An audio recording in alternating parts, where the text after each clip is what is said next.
Hey everyone, I wanted to give a quick performance review of the Nady PEM-1000 wireless in-ear monitor system.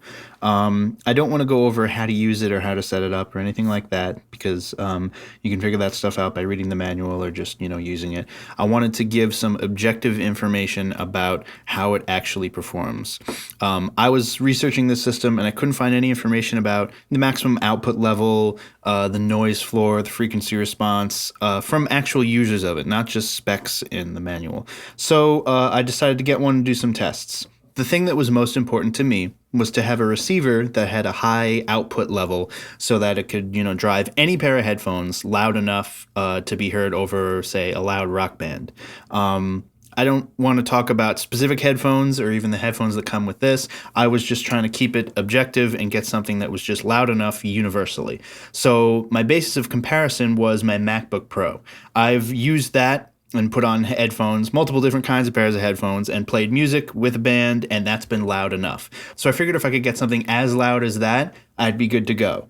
So what I did was I pumped some music through the wireless system and then played the same thing out of the MacBook Pro. I played this into a recording interface that was set to the same level for both to get kind of a basis of comparison of how loud this was compared to the output of my MacBook Pro. I'm pleased to report that it is just as loud, if not a tiny bit louder, at maximum output level as my MacBook Pro. So I can already tell that this is going to be plenty loud enough for me to be playing with a rock band.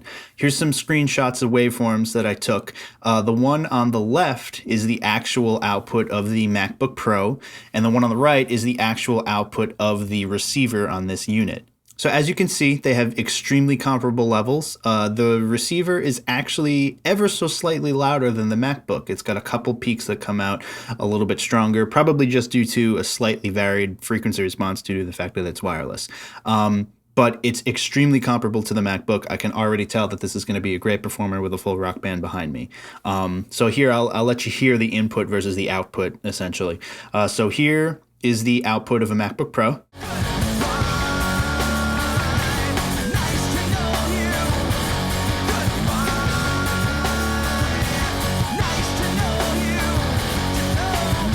And here is the output of the PEM-1000R receiver.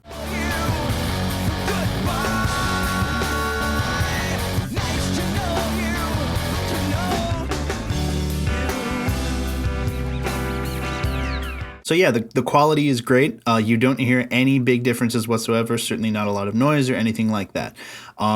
So I'm happy with the loudness. So the next thing I wanted to check out was the noise floor. Now, a noise floor is basically how much noise a system is making when it's on, but not necessarily in use. Basically, in this case, it's how much hiss does the receiver make when you're using it. I'm happy to say that there's really not that much at all. I'm not going to give any audio examples because who wants to hear 2 seconds of low hiss? But it's really not that much at all, and certainly not enough to interfere with any kind of appropriately set levels. That's an important thing. You really do have to set this appropriately. You can drive the transmitter pretty hard and it won't sound distorted at all. So the louder you can get your input to the transmitter, the lower you can set your output of the receiver and thus lower the noise floor.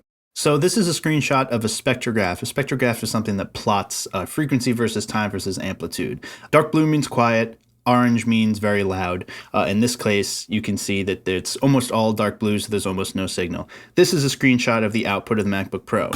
Here's a screenshot of the output of the receiver. You can see there's a little bit of hiss across the entire frequency spectrum, but it's really not noticeable and certainly not noticeable among any kind of appropriately set levels.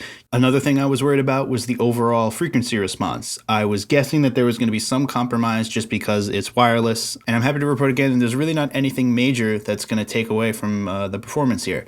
More spectrograph screenshots. The one on the left is just a basic pink noise generator, just raw what that looks like. The one on the right is the output of the receiver when it has the pink noise going through it. You can see this starts to cut off around 18 to 19K, but this is not an audiophile unit. This is for live performance. So in that context, it's really not that big of a deal at all. There's not a lot of 18, 19, 20, 21K information that you need to hear when you're playing live. The other thing I was happy about is there really doesn't seem to be any compromise in the low end whatsoever. You can really hear everything clearly, and you can see that everything is represented clearly as well. So you'll be able to hear your bass guitar, your kick drums, things like that, and it won't be crapping out on you. Another thing I wanted to check out was how well does the transmitter handle high level input. An example of this would be is you've got a singer who's got a loud part, and that loud part is just a very loud spike in volume. What does the transmitter do? How does it sound? Again, I can thankfully say that this thing seems to handle high level really well. And in fact, I think it has some kind of compressor, auto gain, something or other going on inside that really helps out here.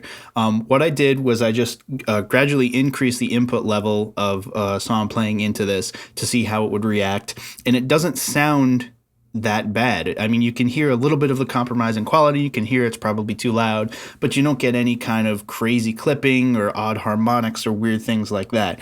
Again, it seems to adjust a little bit when you get a sudden increase in volume.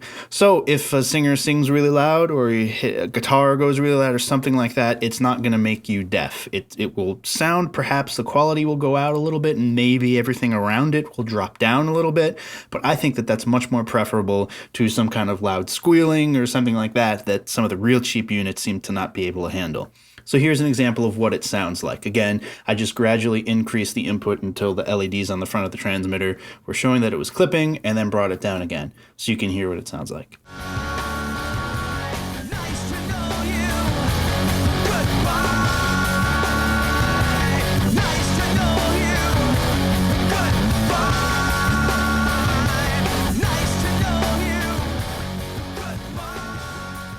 So as you can see, when you drive it really hard, even then the quality is not that bad, and normally the quality is pretty fantastic. So overall, I think this is a really, really, really great system, especially at this price point. The biggest thing I was concerned about was the output level of the receiver, and that seems to be great. It's just as loud as MacBook Pro, if not a little bit louder, and I already know the MacBook Pro is loud enough to perform with, so I'm not worried about this at all. It's a great bang for your buck. You know, you get user selectable frequencies, the transmitter handles level really well, the quality is great, it really doesn't compromise too much of anything that you'd need to perform live. I think the biggest thing is you got to set it up correctly.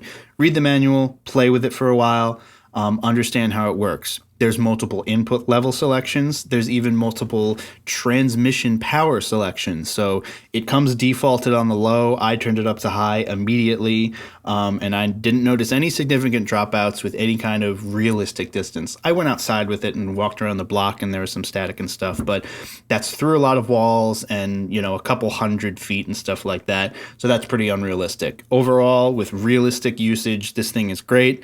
I don't foresee any problems with it. And I'm pretty blown away so far.